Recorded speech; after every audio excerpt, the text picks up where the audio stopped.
We went 4-2 last Sunday. Let's do even better this week. I got everything on the board. I'm going to break down my 5 favorite picks for week 11. We got spreads, totals, plus money player props, plus money lines, and a team total that I really like. A rare one, but I'm going to break it all down. Welcome to the channel. My name is Peter Apple, and my goal here is to give you the best free picks and analysis that I can muster. And all I ask for in return, smash the like button, hit that subscribe button, and let me know in the comment section below what are your favorite plays for Sunday Week 11 action. And of course, give me any feedback. Feedback is always welcome on this channel. Whether you like it, hate it, let me know in the comments section below. But before we get to all of these plays, a reminder that you can find all of my picks on BetMGM.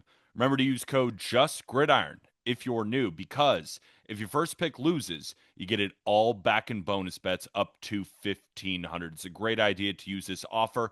Pick one of your favorites from this video. Use code JustGridiron if you're new. And again, if it loses, you get it all back. Everything you wagered on it up to 1,500 in bonus bets. Let's start with Steelers versus Bengals because I have both a side and that plus money player prop is in this game. I think a great way to find value this late in the season, something that has always helped me, is to look at the spread from the first game in a divisional matchup, right? These two teams have already faced off, and the market told us what they think of us at that closing number. But the Bengals won this game 33-31, even though the Steelers were a favorite. They were a juiced 5.5 point favorite on the road, essentially an even money 6 point favorite. Now, 4.5 point favorite at home. So immediately, my mind is going to go to the Pittsburgh Steelers. There is no plausible way that the Bengals have been upgraded since that meeting. Now, they followed that win against the Steelers by losing to the Bears and the Jets. Now, the Steelers, they haven't been perfect either, right? They lost to Green Bay, but they beat the Colts. But then, of course, they put up a dud on Sunday Night Football against the Chargers. Now, as you can see, my background has changed from my normal apartment in Chicago. I'm actually in Pittsburgh visiting my fiance's family. All of them diehard Steelers fans, and all of them are out on this Steelers team. They want no business with the Bengals. Season is over. You couldn't find a more sad bunch. I guess they said a lot of bad words about the Steelers. I'll go with sad. That's when you buy in on the Steelers. That's when you buy in on the Steelers. And the betting market seems to feel the same, right? Overreacting to a bad primetime showing, downgrading a team, and giving them a little bit of leeway because they already lost to the Cincinnati Bengals. But let's talk about the Bengals and why they should not be upgraded in any way ever. Their defense isn't just bad, it's atrocious. They rank dead last in EPA per play, 31st against the pass, and 31st against the run. Do you see me smiling? These stats are horrible. They're allowing, listen to this, they are allowing a plus 0.268 EPA per dropback, and that's a very fancy number. But for context, Patrick Mahomes averaged plus 0.274 during his 2022 MVP season. So basically, the Bengals defense is turning every quarterback against them into an MVP candidate. And Aaron Rodgers, he's not an MVP candidate, but he looked like one in his first matchup. And he's still lethal. But the problem is, he ain't when you're able to get pressure on him like the Chargers did last week, forcing him off platform. Against Cincinnati, who can't get pressure on anyone, the matchup plays right into his strengths because he's still accurate as long as he has time to throw. On the other side, the Bengals and Joe Flacco has really kept this Bengals offense afloat, but the moment he sees pressure, falls apart. Makes sense. These guys are really, really old. He ranks dead last in EPA per play under pressure among 37 qualified quarterbacks. Now, older quarterbacks can still dice you up if they're clean, but everything collapses once you get into their face. And Pittsburgh, top 10 in adjusted sack rate, anchored by TJ Watt, one of the league's true game wreckers. Now, the Steelers are a proud franchise. Their defense, I think, is going to rebound. And I think that's more likely than Cincinnati just suddenly finding answers. I do make this spread closer to Pittsburgh -7. So I'm very comfortable laying -4.5, a team that you never really want to lay points on. But in this matchup, in this spot, against this Bengals defense. I don't care if they're off a bye. You can't fix these problems with a week to prepare. No, sir. Give me Steelers -4.5, and I would play this all the way up to -5.5. And we also have a player prop. Let's keep piling on Cincy. Why not? They stink. This is an ideal matchup for a receiving running back. Now, it's a good matchup for pretty much everybody, but this matchup in particular is so good for running backs catching balls out of the backfield. And Kenneth Gainwell is perfectly positioned to capitalize because the Bengals are specifically vulnerable to running back targets. They've allowed the fifth most running back targets in the league, sixth most receptions. An opposing running back has gone over 3 receptions in 6 of 9 games, including the first matchup against the Steelers. Now, it wasn't Kenneth Gainwell who did it last time. It was Jaylen Warren. He had 5 catches that day, while Gainwell only had 2. But Gainwell, when you look at the totality of the season, he's the preferred receiving option. And if you look at all of the pass catchers on the Steelers in general, he ranks 4th in target share at 13%, while Jaylen Warren sits in 7th. I know he has a 10% target share, either 6th or 7th. Aaron Rodgers has quietly become one of the lowest air yards quarterbacks in football. Gets it out quickly, attacks underneath. Against the worst defense in the league and one that fails to close gaps in the short areas, he should pepper Gainwell early and often. Now, why are we getting plus money on this? Well, he's been under in 3 of his last 4 games, and he was under against the Bengals in that last game, but not this one. Those targets will arrive. Give me Kenneth Gainwell over 2.5 receptions at plus 115. All right, next game, we've piled on the Bengals defense enough. But in this matchup against the Falcons and the Panthers, I think both defenses are also in for a rough day. And full transparency, my model makes this total closer to 46, which tells you it should be a 2-unit play for me. But got to factor in the unknown travel, right? Coming from overseas, the Falcons just played against the Colts. We actually just cashed Falcons plus 6.5.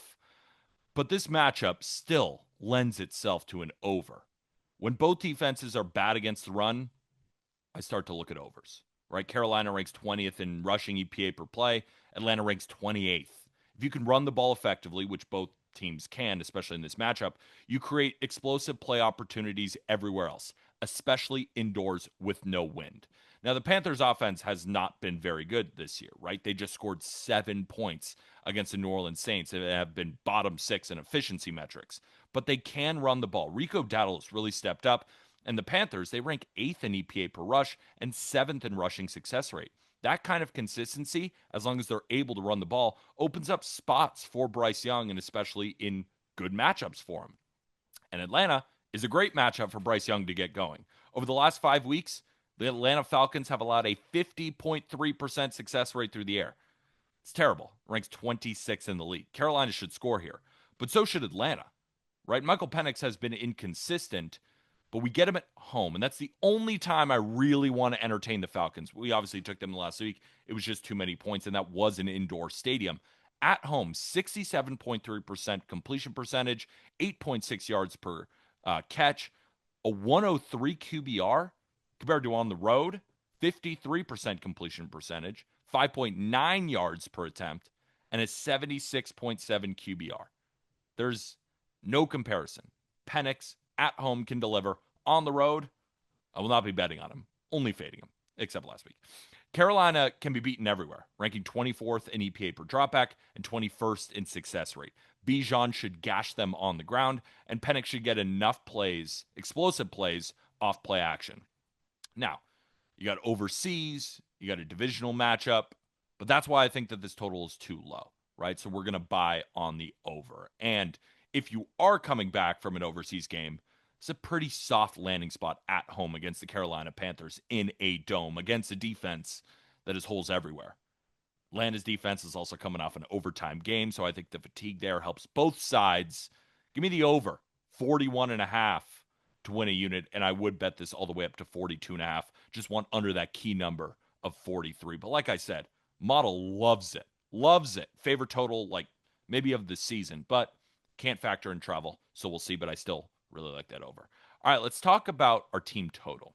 And I'm ending with my spread pick on the Bears and the Vikings because I'm on an island alone in that one. Let's talk about the team total first.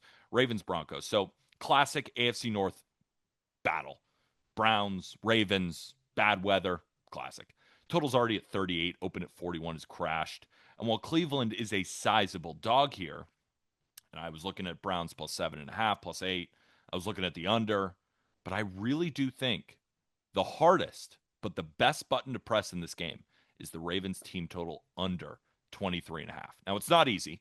Ravens scored 40, 41, 30, and 20 in Lamar's first four starts since his hamstring injury. Since returning, what did he do? 28 points, 27 points.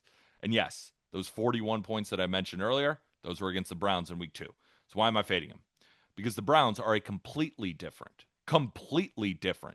team at home, and that's led by their defense. In 3 home games this season, they have allowed 23 points. 3 home games, 23 points. 17 to the Joe Burrow Bengals, 10 to Green Bay, 6 to Miami. Still an elite defense. Overall, led by Myles Garrett. Overall in the season, they're second in EPA and success rate against the run. Their weakness, though, is that pass defense, which ranks 10th in EPA per dropback allowed. But that's where I think the weather here becomes massive, right? So if the one hole could be the Ravens' ability to throw on them, this is going to help. Kevin Roth, who is very popular on Twitter, you've probably seen him plenty of times, works for Roto Grinders, does the weather. He reports there are 20-mile-an-hour sustained winds with gusts up to 30 miles an hour right off the lake. This is not a passing environment. On top of that, Lamar is not healthy.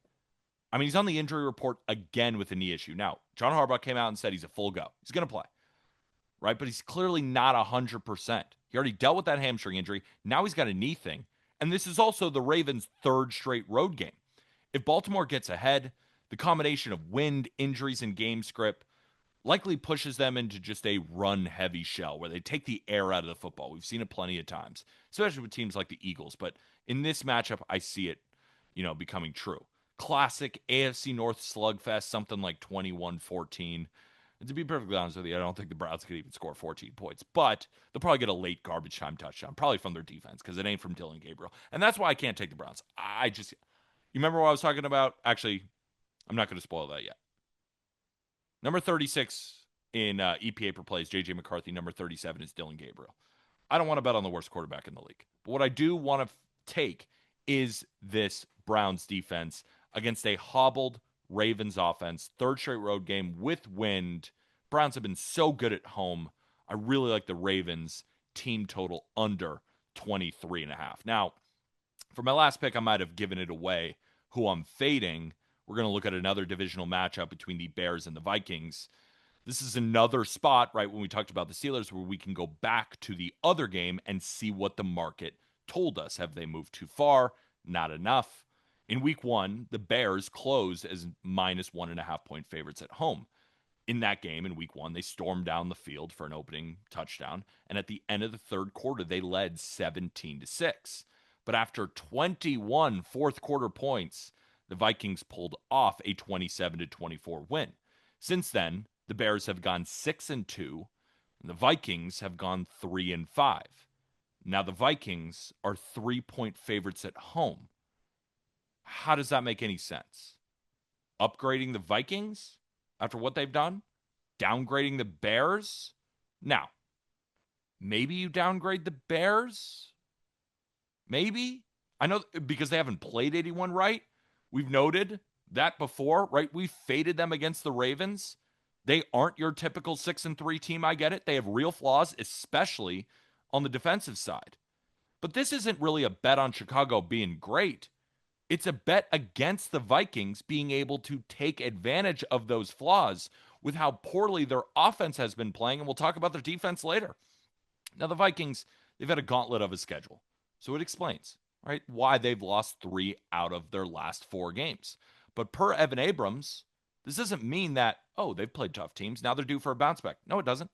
Teams at home, after facing 4 straight opponents with a win total of 9 or more in that 5th game, 17-28 against the spread. That's the spot the Vikings are in over the last decade.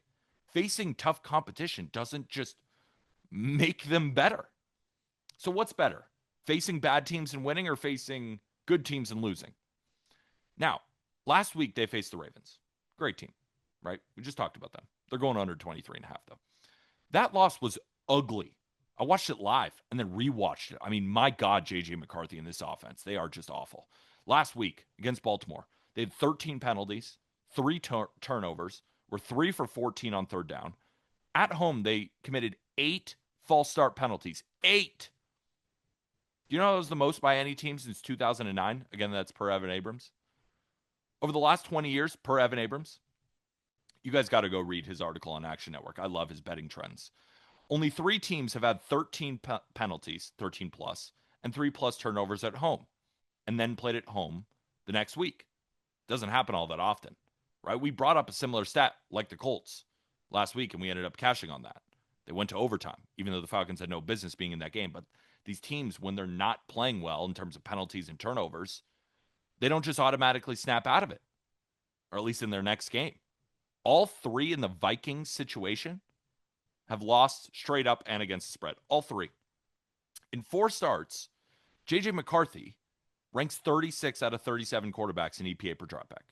Second highest adjusted sack rate in the NFL, and has thrown 6 interceptions. That's a quarterback you want to back as a favorite? Minnesota's run game, Aaron Jones is back. Hasn't really mattered. Still ranked 24th in EPA per rush. Chicago's defense, now, is not good. They've been living and dying by turnovers. When you take those out, the unit is atrocious. They're a bottom 5 defense in the NFL when you take out turnovers. But, they generate turnovers, and the Vikings are committing as many turnovers as any team right now in the NFL. And the Bears might be getting back some reinforcements. Now, I made this bet assuming they're out. Assuming. But I like it even better if Jaquan Brisker and Jalen Johnson, 2 of their best players in the secondary, they might play after logging limited practices this week. Now, the Vikings, no Jonathan Grenard. He was announced out. And they were supposed to get back their center this week, Ryan Kelly. He's out as well. So, while the Bears defense is bad, there's no doubt about it. And I don't view them as a viable contender. I'm sorry, Bears fans. I don't. But in this matchup, I don't think that J.J. McCarthy coming off a right hand injury on his throwing hand, with how bad they've looked, is the offense to take advantage of this bad Bears defense. And we've already saw they were terrible for 3 quarters and then snapped out of it in the 4th quarter for 21 points and barely pulled out a win.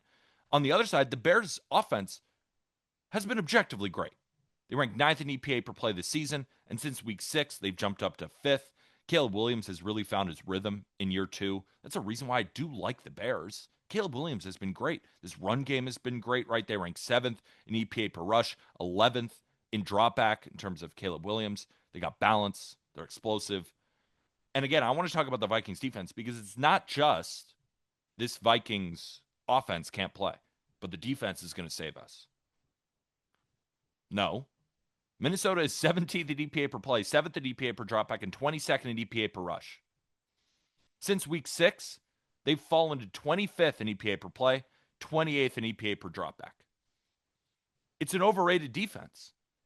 And they don't have Jonathan Grenard. People are calling the Bears a fake good team, and I think that's fair, honestly. That doesn't mean the Vikings should be laying a full field goal when they have issues on both sides of the ball. The market is pricing the Bears as favorites earlier. And I know it was at home, but this much of an adjustment when the Vikings are 1-3 at home this year, I'm not buying it. I make this game basically a pick 'em. So give me the Bears +3, that key number, plus a quarter unit sprinkle on that money line at +130. So those are my picks. I actually gave you 6 of them, technically, if we count the quarter unit sprinkle on the money line. And I'll sure count it in my bank account. Hopefully you count it in yours. Let me know what you think about these picks. I'm really excited. I love this card. I got good energy. I'm here. I'm refreshed. And I'm ready to rock. And we've been really money on Sundays. We're about even on the season. We're a little bit in the green. It's because on prime time, on Mondays and Thursdays, as there's just been getting hosed. But on Sunday, make me your destination by hitting that subscribe button, hitting the like button, and of course, commenting, down below what you think of these picks and what are your favorite picks for Sunday. Only thing we have to remember, though, and it's very, very important, it's not gambling advice.